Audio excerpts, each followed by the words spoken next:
दोस्तों,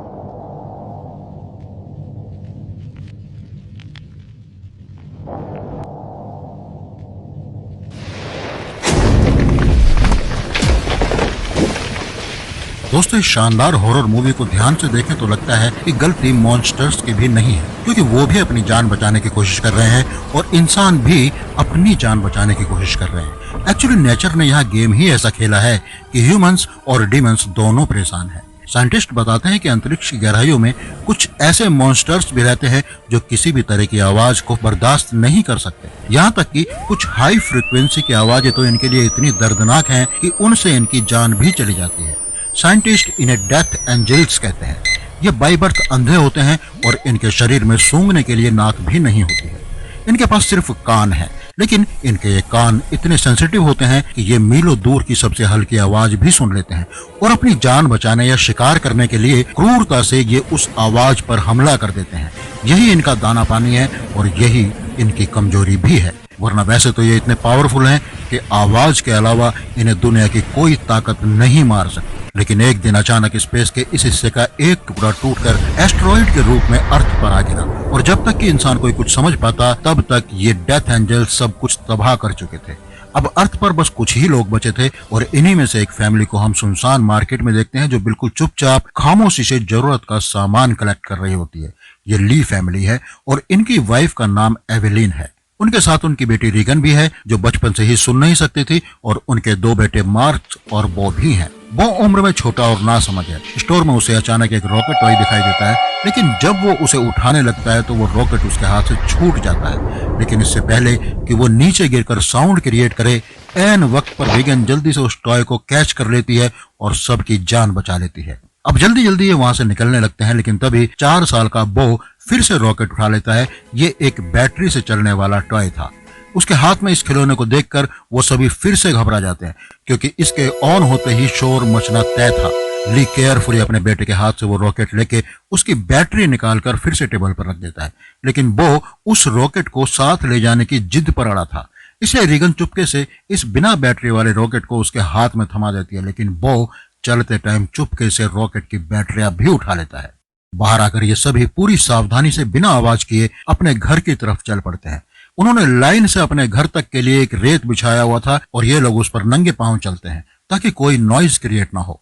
बो रीगन के पीछे था। वो रॉकेट को लेकर बहुत खुश था। तभी बो ने रॉकेट में बैटरी लगाकर उसे ऑन कर दिया और उस रॉकेट से आवाजें आने लगी। रीगन सुन नहीं सकती थी, इसलिए आवाज पर उसका ध्यान नहीं गया, लेकिन जब ली और एवेलिन ने उसे सुना तब तक शायद बहुत देर हो चुकी थी। अचानक घने जंगलों के बीच से निकलकर गोली की रफ्तार से भागता हुआ एक खौफनाक मॉन्स्टर बो की तरफ बढ़ने लगा।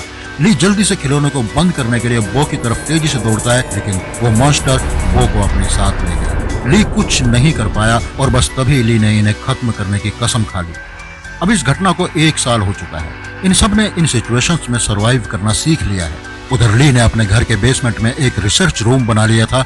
वो रेडियो इंजीनियर है। उसने मॉन्स्टर के बारे में लगभग सारी जानकारियां इकट्ठी कर ली थी। वो जान चुका था कि हवा में कई किलोमीटर दूर होने वाली हल्की सी नॉइज को भी डिटेक्ट कर लेने वाले इन मॉन्स्टर्स को सिर्फ और सिर्फ हाई लेवल की साउंड फ्रिक्वेंसीज से ही मारा जा सकता है। इसके अलावा इन अंधे क्रिएचर्स पर किसी गोली तो गोली तोप के गोले का भी कोई असर नहीं होने वाला है, क्योंकि इनकी चमड़ी हैवी लोहे से भी ज्यादा मजबूत है। इनके अंदर बिजली से भी तेज दौड़ने की कैपेसिटी है। इतनी भयानक ताकत और स्पीड को सिर्फ आवाज से ही समाप्त किया जा सकता है। ली ने अपने घर के चारों तरफ सीसीटीवी कैमरास लगा दिए थे ताकि मॉन्स्टर्स के आने की खबर उनको लग सके। साथ ही साथ उसने सीढ़ियों और रास्ते में कदम रखने वाली हर जगह पर एक खास तरह के स्टोर लगा दिए थे ताकि उन क्रिएचर्स को उनके पैरों की किसी भी तरह की आहट न मिल सके। सीसीटीवी के हेल्प से उसने ये भी पता लगा लिया था कि इस इलाके में कुल 3 मॉन्स्टर मौजूद हैं। अब ली मॉन्स्टर्स की कुछ और कमजोरियों के बारे में जानने की कोशिश कर रहा था और साथ ही साथ ली रेडियो के जरिए से पूरी दुनिया में हेल्प के लिए सिग्नल भी भेज रहा था, लेकिन अब तक उसका किसी से भी कोई कांटेक्ट नहीं हो पाया था। इधर एवेलिन प्रेग्नेंट है और जल्द ही वह एक बच्चे को जन्म देने वाली है। अब क्योंकि ये बच्चा पैदा होने पर रोने लगेगा, इसलिए उन्होंने अपने आने वाले बच्चे के लिए एक साउंड प्रूफ बॉक्स भी बना लिया है ताकि अगर बच्चा रोए भी तो उसके मुंह पर ऑक्सीजन मास्क लगाकर उसे उस बॉक्स में छुपा दे, जिससे बच्चे के रोने की आवाज मॉन्स्टर तक किसी भी हाल में ना पहुंच सके। इस मुश्किल हालात में मॉन्स्टर से बचने के लिए रेडी रहना बहुत जरूरी था। लेकिन ली को अपनी बेटी की चिंता भी बहुत ज्यादा थी, क्योंकि वो सुन नहीं सकती थी और ये कमी उसके लिए एक बड़ी मुसीबत बन सकती थी। इसलिए ली इसकी इस कमी को दूर करने की कोशिश में था। काफी मेहनत के बाद ली ने अपनी बेटी के लिए एक पावरफुल मिनी हियरिंग एम्पलीफायर बनाया था, लेकिन इस एम्पलीफायर को बनाने के चक्कर में उसने क्या बना डाला था, इसकी जानकारी अभी खुद ली को भी नहीं थी। ली वो एम्पलीफायर रेगन को कान में लगाने के लिए दे देता है, लेकिन रेगन इस एम्पलीफायर को लेकर बहुत ज्यादा खुश नहीं थी, क्योंकि उसे लगता था कि हमेशा की तरह यह एम्पलीफायर भी काम नहीं करेगा। इनफैक्ट ली अपनी बेटी के लिए इससे पहले भी कई एम्पलीफायर बना चुका था जो कामयाब नहीं हुए थे, इसलिए रेगन पहले तो इसे गिरा देती है, लेकिन जब वो इस एम्पलीफायर को दोबारा से टेस्ट करती है तो यह एम्पलीफायर काम कर रहा होता है। पहली बार बाहर की दुनिया की सिर्फ सरसराहट की आवाज सुनकर ही वो खुशी के मारे रोने लगती है और साथ में रेगन को अपने छोटे भाई की याद भी आ जाती है। रेगन आज भी खुद को अपने भाई की मौत का जिम्मेदार ठहराती है। उसे आज भी लगता है कि अगर वो उस दिन अपने भाई को टॉय रॉकेट नहीं देती तो आज उसका भाई जिंदा होता। रेगन अपने पिता के काम में हाथ बटाकर खुद को साबित करना चाहती है, इसलिए रेगन अपने पिता के अंडरग्राउंड लैब की तरफ जाने लगती है, लेकिन तभी उसके पिता उसे रोक लेते हैं और उसे अंदर जाने से मना कर देते हैं, क्योंकि उन्हें डर लगता है कि नीचे अंडरग्राउंड लैब में माइक्रोफोन, रेडियो और भी कई सारी चीजें हैं। अगर गलती से भी रेगन का हाथ किसी ऐसी चीज के साथ लग गया जो साउंड क्रिएट करती हो तो हमारी जान खतरे में पड़ सकती है। अगले दिन ली अपने बेटे मार्क्स के साथ मछलियां पकड़ने नदी पर जा रहा होता है। रेगन भी उनके साथ जाना चाहती थी। रेगन ली से रिक्वेस्ट करती है कि प्लीज मुझे भी अपने साथ ले चलो, पर ली ने उसे अपने साथ ले जाने से मना कर दिया। वो रेगन से कहता है कि तुम्हारी माँ घर पर अकेली है, इसलिए तुम अपनी माँ का ध्यान घर पर रखो। इसके बाद ली मार्क के साथ नदी की तरफ निकल जाता है। ये बात रेगन को बहुत ज्यादा बुरी लगती है और वो नाराज हो जाती है। उसे लगता है कि उसके पिता उसे प्यार नहीं करते, इसलिए वो अपना बैग पैक करके घर से बाहर निकल जाती है और सीधा उस जगह पर आई जहां पर उसके भाई को मॉन्स्टर ने मार डाला था। वो अपने भाई की कब्र के पास लेटकर रोने लगती है और फिर वो वहीं पर थक कर सो जाती है। दूसरी तरफ एलिन घर पर बिल्कुल अकेली है। कुछ देर बाद वो बेसमेंट से कपड़े धोकर उन्हें बोरी में भरकर बाहर ले जा रही थी, तभी सीढ़ी पर लगा एक कील उस बोरी में फंसकर सीधा हो जाता है। वो नुकीला कील ठीक उसके पैर के रखने के निशान पर था, पर एलिन उसे देख नहीं पाई। उधर ली और मार्क्स मछली पकड़ने में लगे थे। कुछ देर बाद ली अपने बेटे मार्क्स को एक झरने के पास ले जाता है और ली अपने बेटे से कहता है कि यहाँ तुम बात कर सकते हो, क्योंकि पानी के झरने की वजह से तुम्हारी आवाज उसमें हाइड हो जाएगी और तुम्हारी आवाज उस मॉन्स्टर तक नहीं पहुंच पाएगी, इसलिए यहाँ तुम खुलकर बात कर सकते हो। वो दोनों झरने के पास बैठकर बातें करने लगते हैं। मार्क्स पूछता है कि क्या वो बो की मौत का जिम्मेदार रेगन को मानते हैं। ली बताता है कि जो कुछ भी बो के साथ हुआ उसमें किसी की कोई भी गलती नहीं थी, लेकिन मार्क्स ली को बताता है कि रेगन आज भी बो की मौत की जिम्मेदार खुद को मानती है, इसलिए आपको रेगन को यह बात बतानी चाहिए कि उस दिन तुम्हारी गलती नहीं थी। इधर एलिन बो की तस्वीर देखकर और उसे याद करके रो रही थी कि तभी अचानक उसके लेबर पेन शुरू हो गया, यानी कि उसकी डिलीवरी का टाइम आ चुका था। वो फोटो फ्रेम हाथ में लिए हुए जल्दी से बेसमेंट की तरफ जाने लगी, पर तभी सीढ़ियों के नीचे उतरने की जल्दी में उसका पैर उस नुकीली कील पर पड़ गया। एवेलिन दर्द से तड़प उठी, पर उसने अपने मुंह से आवाज नहीं निकलने दी, लेकिन फिर भी उसके हाथ से उसके बेटे का फोटो फ्रेम छूट गया और तेज आवाज के साथ नीचे गिरकर टूट जाता है। एवेलिन जैसे तैसे करके अपने पैर को खींचकर उस कील से बाहर निकालती है। इस दौरान उसे इतनी तकलीफ हुई कि उसका चेहरा पूरी तरह से लाल हो गया, फिर भी वो खुद पर काबू रखते हुए अपने मुंह से आवाज नहीं निकलने देती है। उसे पता था कि आवाज निकालने का मतलब है अपनी मौत को दावत देना। वो बड़ी मुश्किल से नीचे आकर लाइट का स्विच ऑन करती है, जिससे बाहर रेड लाइट जल पड़ती है। अब वो वापस ऊपर की तरफ लौटने लगी, पर तभी उसने जो देखा उसे देखकर उसकी सांसें उसके गले में अटक गई। असल में वो मॉन्स्टर उसके घर तक पहुंच चुका था। दरअसल जब एवेलिन के हाथ से वो फोटो फ्रेम गिरा था तो उस आवाज को मॉन्स्टर ने सुन लिया था। डर से कांपती हुई वो दीवार के पीछे छुप गई। दूसरी तरफ ली और मार्क्स मछलियां पकड़कर घर वापस लौट रहे थे, तभी दूर से उन्होंने देखा कि घर के चारों तरफ रेड लाइट जल रही है। ली समझ गया कि एलिन खतरे में है। वो तुरंत घर की तरफ भागा। उधर बेसमेंट में छुपी एवेलिन डर के मारे कांप रही थी और वो मॉन्स्टर उसे घर के हर कोने में ढूंढ रहा था। तभी एवेलिन को बेसमेंट में एक टाइमर मिला।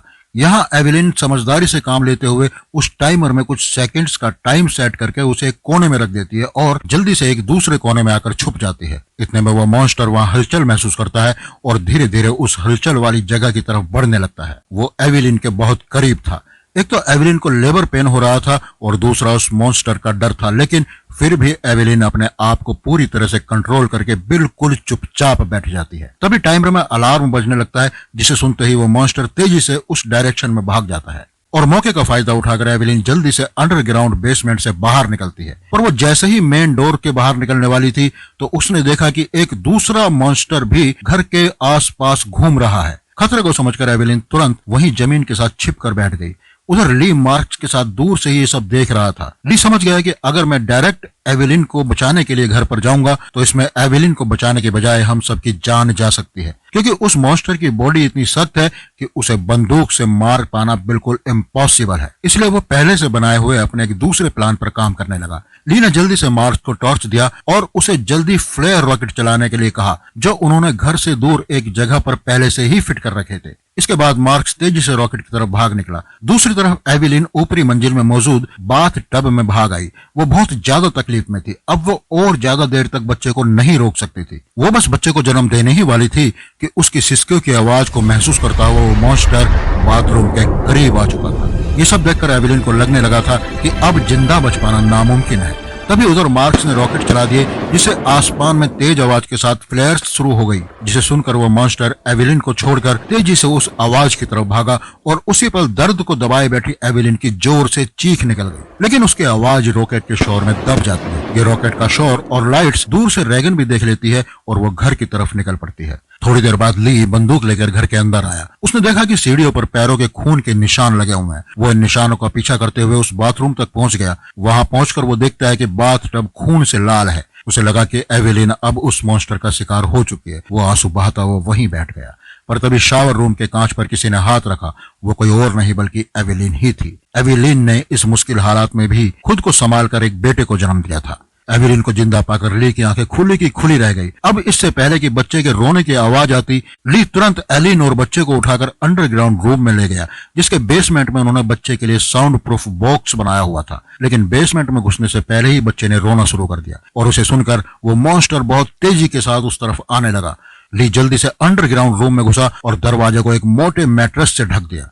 इसके बाद ली ने फौरन बच्चे के मुंह पर ऑक्सीजन मास्क लगाया और उसे बॉक्स में बंद कर दिया, जिससे उसके रोने की आवाज बंद हो गई। तब जाकर उन दोनों ने राहत की सांस ली। यहाँ ली अपनी वाइफ एवेलिन को बताता है कि मैं इन क्रिएचर्स की कमजोरी जान चुका हूँ। अब जल्द ही मैं इनके लिए एक ऐसा औजार तैयार करने वाला हूँ जिससे ये क्रिएचर्स हमारा कुछ भी नहीं बिगाड़ पाएंगे। इसी दौरान दूसरी ओर रेगिन भी घर लौट रही थी। तभी उसे खेतों के बीच एक लाइट जलती हुई नजर आई। रेगिन जल्दी से उस लाइट के पास आने लगी, लेकिन वो इस बात से अनजान थी कि एक मॉन्स्टर उसके कदमों की आवाज को सेंस कर रहा है। लेकिन जैसे ही वो मॉन्स्टर रेगन को मारने के लिए उसके पास पहुंचता है कि तभी अचानक रेगन के कान की मशीन में कुछ फॉल्ट हो जाता है और उसके अंदर से एक नुकीली और तेज फ्रीक्वेंसी वाली विसिल साउंड निकलने लगती है। इस नुकीली आवाज से वो मॉन्स्टर तड़पने लग जाता है, जैसे ये आवाज उस मॉन्स्टर के कान के अंदर सुई की तरह चुभ रही थी। इस आवाज को वो मॉन्स्टर ज्यादा देर तक बर्दाश्त नहीं कर पाता और जल्दी ही वहां से भाग जाता है। लेकिन रेगन को इस घटना के बारे में कुछ भी नहीं पता। उसने मॉन्स्टर को नहीं देखा था, लेकिन यह आवाज रेगन के कानों में भी चुभ रही थी। पर जैसे ही वो मॉन्स्टर वहां से भागा, वैसे ही वो आवाज बंद हो गई और साथ ही साथ रेगन के कान का दर्द भी बंद हो गया। हालांकि रेगन को कुछ भी समझ नहीं आया कि आखिर उसके कान की मशीन ने ऐसा क्यों किया। वो इस पर ज्यादा ध्यान ना देते हुए लाइट के पास पहुंच जाती है। तभी उसने पाया कि वो लाइट एक टॉर्च की रोशनी थी। जैसे ही रेगन उस टॉर्च को उठाने गई, तभी अचानक किसी ने उसका हाथ पकड़ लिया। वो कोई और नहीं बल्कि मार्क्स था, जो डर से कांपता हुआ यहाँ छिपा हुआ था। अपनी बहन को अपने पास देखकर मार्क्स की घबराहट दूर हो गई। वो रेगन से कहता है कि मैं झाड़ियों में तुम्हें छुप कर देख रहा था, तुम्हारे पीछे वो मॉन्स्टर भी आ रहा था, लेकिन पता नहीं वो मॉन्स्टर तुम्हारे करीब आते ही अचानक क्यों भाग गया। ये सुनकर रेगन बहुत ज्यादा डर जाती है, क्योंकि उसे ये पता ही नहीं था कि उसके पीछे मॉन्स्टर आ रहा था। वहीं दूसरी तरफ एवेलिन को अपने बच्चों की चिंता हो रही थी। वो ली से कहती है कि मुझे डर लग रहा है कि कहीं उस मॉन्स्टर ने मेरे बच्चों को नुकसान ना पहुंचा दिया हो। तुम जल्दी से मेरे बच्चों को ढूंढ कर लाओ। इसलिए ली अंडरग्राउंड रूम में अपनी वाइफ और बच्चे को सुलाकर वहां से बाहर निकलता है और पहले वहां आसपास के खतरे को समझने की कोशिश करता है। उसे लगता है कि शायद वो मॉन्स्टर तो वहां से जा चुका है, पर उसने पूरा घर तहस नहस कर दिया था, जिससे वहां मौजूद पानी का एक पाइप भी टूट गया था और पानी सीधा नीचे अंडरग्राउंड रूम में जा रहा था। लेकिन ली का इस पर ध्यान नहीं गया और वो बच्चों को ढूंढने खेतों की तरफ निकल पड़ा।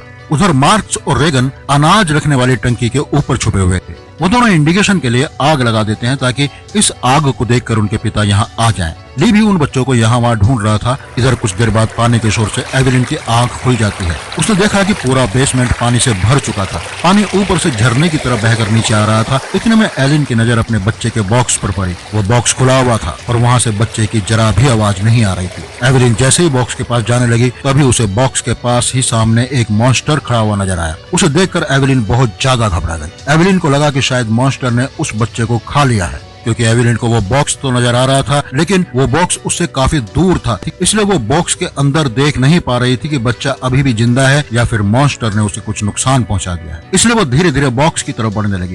तभी वो मॉन्स्टर भी पानी में उतर जाता है, लेकिन एवेलिन जब बॉक्स के करीब पहुंचती है तो उसने देखा कि उसका बच्चा सही सलामत है। खुशकिस्मती से बच्चे ने आवाज नहीं निकाली थी, जिस वजह से मॉन्स्टर उसे डिटेक्ट नहीं कर पाया और उसकी जान बच गई थी। वो अपने बच्चे को लेकर एक कोने में जाकर चुपचाप खड़ी हो गई, पर वो मॉन्स्टर मौत बनकर एवेलिन के आसपास ही मंडरा रहा था। वो जानती थी कि अगर बच्चे के मुंह से जरा भी रोने की आवाज निकलती है तो उनकी मौत पक्की है। दूसरी तरफ रीगन और मार्क्स अपने पिता का इंतजार करते करते थक चुके थे। रीगन को लगता है कि उनके पिता उन्हें बचाने के लिए शायद अब नहीं आएंगे, इसलिए अब वो अकेले ही घर जाना चाहती थी। लेकिन अपनी बहन को जाता देख मार्क्स उसे रोकने की कोशिश करने के लिए आगे बढ़ता है, लेकिन जैसे ही वो अपनी बहन को रोकने के लिए जाता है तभी अनाज की टंकी का दरवाजा अचानक टूटकर खुल जाता है और वो उसके अंदर गिर जाता है। और गिरते वक्त मार्क्स के मुंह से तेज आवाज निकल जाती है, जिसे सुनते ही वो मॉन्स्टर जो एलिन को घर में ढूंढ रहा होता है वो फौरन उस आवाज के पीछे दौड़ पड़ता है। इससे एवेलिन तो बच गई, लेकिन अब मार्क्स की जान खतरे में पड़ गई। अनाज से भरी वो टंकी दलदल की तरह थी, जिसके अंदर फंसा मार्क्स बाहर आने के लिए जितना जोर लगा रहा था उतना ही वो उसके अंदर धंसता जा रहा था। यहाँ रीगन फिर से बहुत समझदारी से काम लेती है और टंकी का दरवाजा तोड़कर उसे नीचे अनाज में फेंक देती है और खुद भी नीचे टंकी में कूद जाती है। मार्क्स जैसे ही अनाज में डूबने वाला था, रीगन उसे पकड़कर बाहर निकाल लेती है और ये दोनों दरवाजे के ऊपर बैठ जाते हैं, जिससे उनकी जान बच जाती है। लेकिन इन दोनों की हलचल को मॉन्स्टर ने सुन लिया था, इसलिए वो मॉन्स्टर खेत के रास्ते तेजी से होते हुए टंकी की तरफ बढ़ता है। ली मॉन्स्टर को तेजी से टंकी की तरफ जाता हुआ देखकर समझ जाता है कि उसके दोनों बच्चे अनाज की टंकी के ही कहीं आसपास हैं। रीगन ने मार्क्स की जान तो बचा ली थी, लेकिन उसका कोई फायदा नहीं होने वाला था, क्योंकि इतने शोर शराबे के बाद मौत का वो शायद तेजी से उनकी तरफ बढ़ रहा था। अगले ही पल वो मॉन्स्टर भी टंकी के अंदर कूद पड़ा। वो उन दोनों को मारने के लिए जैसे ही आगे बढ़ा तभी रीगन के कान की मशीन से एक बार फिर से वही नुकीली आवाज निकलने लगी। ये आवाज उस मॉन्स्टर के लिए बहुत ज्यादा पेनफुल होती है, इसलिए वो बिना उन्हें मारे वहाँ से भाग जाता है। और एक बार फिर रीगन और मार्क्स उस मशीन की वजह से मौत के मुंह से बाल बच गए और टंकी से बाहर निकल आए। बाहर ली भी उन्हें ढूंढता हुआ आ पहुंचता है। वो अपने बच्चों को सही सलामत देखकर बहुत खुश होता है। इस दौरान एवेलिन भी ये सब कुछ सीसीटीवी रूम से देख रही थी। तभी ली को पता चलता है कि अभी भी वो मॉन्स्टर यहीं कहीं आसपास है। उसने बच्चों को फौरन सामने मौजूद गाड़ी की ओर भेज दिया और खुद एक कुल्हाड़ी लेकर आसपास नजरें दौड़ाने लगा, लेकिन वो क्रिएचर ठीक उसके ऊपर होता है। ली जैसे ही पलटकर पीछे देखता है, वो मॉन्स्टर उसे अपने पंजे से मारकर दूर फेंक देता है। अपने पिता को तकलीफ में देखकर मार्क्स रीगन को आवाज लगाता है, लेकिन आवाज सुनकर मॉन्स्टर को मार्क्स की पोजीशन का भी पता चल जाता है और वो मॉन्स्टर अब मार्क्स और रेगन की तरफ बढ़ने लगता है। लेकिन तभी एक बार फिर रेगन की कान की मशीन से वही फ्रीक्वेंसीज निकलने लगती हैं। यह आवाज रेगन को भी बहुत चुभ रही थी, इसलिए रेगन ने अपने कान की मशीन को ही ऑफ कर दिया और ये उसकी सबसे बड़ी गलती थी। इस मशीन से जो फ्रीक्वेंसी निकलती थी वही फ्रीक्वेंसी उस मॉन्स्टर की कमजोरी थी, जिसे वो बिल्कुल भी बर्दाश्त नहीं कर सकता था। लेकिन अनजाने में ही रेगन ने मशीन को बंद करके अपनी ही मौत को दावत दे दी थी। अगले ही पल वो मॉन्स्टर कार पर झपट पड़ा और मार्क्स तक पहुंचने की कोशिश करने लगा। इसी दौरान उधर ली होश में आ गया। अपने बच्चों को खतरे में देख वो समझ गया कि मॉन्स्टर से लड़कर वो कभी भी मॉन्स्टर को नहीं मार सकता, इसलिए अब उसे सिर्फ एक ही रास्ता नजर आया। उसने रीगन को इशारों में बताया कि मैं तुमसे बहुत प्यार करता हूँ, मैंने तुम्हें कभी भी बो की मौत का जिम्मेदार नहीं माना है और मेरे होते हुए तुम्हें कोई भी कुछ नहीं कर सकता। और फिर इसके बाद ली जोर जोर से चिल्लाने लगता है। उसे सुनकर वो मॉन्स्टर ली की आवाज की तरफ दौड़ पड़ता है और एक ही झटके में उसे चीर फाड़ कर रख देता है। अपने पिता को मरता हुआ देखकर रीगन को बहुत ज्यादा दुख होता है। हालांकि पहले उसे लगता था कि उसके पिता उससे प्यार नहीं करते, लेकिन अब उसे रियलाइज हुआ कि वो गलत थी। ली को मारने के बाद वो मॉन्स्टर वहां से चला जाता है। दूसरी तरफ एवेलिन भी ये सब कुछ सीसीटीवी कैमरे के जरिए देख रही थी। रेगन उसी वक्त गाड़ी स्टार्ट कर अपने भाई के साथ घर आ पहुंचती है। एवेलिन ने अपने बच्चों को सही सलामत देखकर सीने से लगा लिया, लेकिन तभी एवेलिन ने देखा कि वो मॉन्स्टर एक बार फिर से उनकी तरफ आ रहा है, जिसे देखकर ये लोग जल्दी से घर के अंदर चले जाते हैं, जहां मार्क्स और रीगन पहली बार अपने छोटे भाई को देखते हैं। रीगन देखती है कि उसके फादर उसके लिए कितनी मेहनत कर रहे थे, अब वो अपने फादर को बहुत ज्यादा मिस करने लगती है और फिर कुछ ही देर बाद वो मॉन्स्टर उन्हें ढूंढता हुआ उनके घर में घुस आता है। एवेलिन यहाँ बंदूक तानकर उसके सामने खड़ी हो जाती है।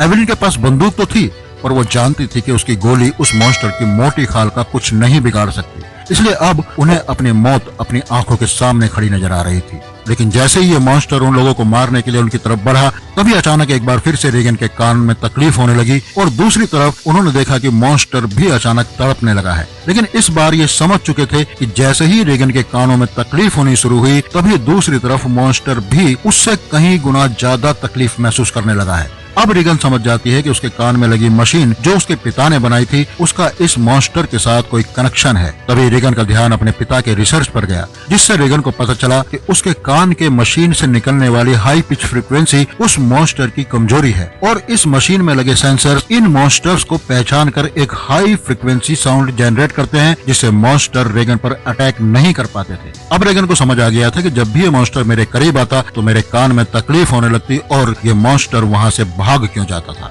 अब इससे पहले कि ये मॉन्स्टर उन्हें मार देता, रेगन जल्दी से अपने कान में लगी मशीन की वॉल्यूम को और ज्यादा बढ़ा देती है, जिससे निकलने वाली हाई फ्रीक्वेंसी साउंड से वो मॉन्स्टर अचानक तड़पने लगा। ऐसा लग रहा था जैसे वो हाई फ्रीक्वेंसी साउंड उस मॉन्स्टर के पूरे शरीर में सुइयां चुभो रही हो। यहाँ रेगन की माँ भी समझ जाती है कि ये सारा कमाल इसी हियरिंग मशीन से निकलने वाली आवाज का है। लेकिन पावर बढ़ाने से रेगन के कानों में और ज्यादा प्रॉब्लम होने लगती है, इसलिए एक बार फिर से रेगन ने समझदारी से काम लेते हुए वहां रखे एक माइक्रोफोन के साथ उस कान की मशीन को लगा दिया, जिससे वो फ्रीक्वेंसी साउंड वेव और ज्यादा हाई हो गई। इससे उस मॉन्स्टर का दर्द से बुरा हाल हो गया और उसकी खोपड़ी का मजबूत आर्मर अपने आप ही खुलने लगा। आर्मर खुलते ही जैसे ही उसका मुंह नजर आया, तभी एवेलिन ने शॉटगन से सीधे उसके मुंह पर फायर कर दिया, जिससे उसकी खोपड़ी एकदम फट गई और वो मॉन्स्टर खत्म हो गया। लेकिन खतरा अभी टला नहीं था, क्योंकि गोली की आवाज सुनकर उस इलाके में मौजूद बाकी बचे 2 मॉन्स्टर भी उनकी ओर आने लगे थे। लेकिन अब एलिन और रेगन को उन मॉन्स्टर्स की कमजोरी पता चल चुकी थी, इसलिए रेगन ने माइक का वॉल्यूम फुल कर दिया और एवेलिन उन मॉन्स्टर्स को मारने के लिए तैयार हो गई। इसी के साथ ये शानदार हॉरर मूवी खत्म हो जाती है। अगर आपको वीडियो अच्छी लगी है तो घोस्ट माइंड मूवी चैनल को सब्सक्राइब और वीडियो को लाइक जरूर कीजिएगा।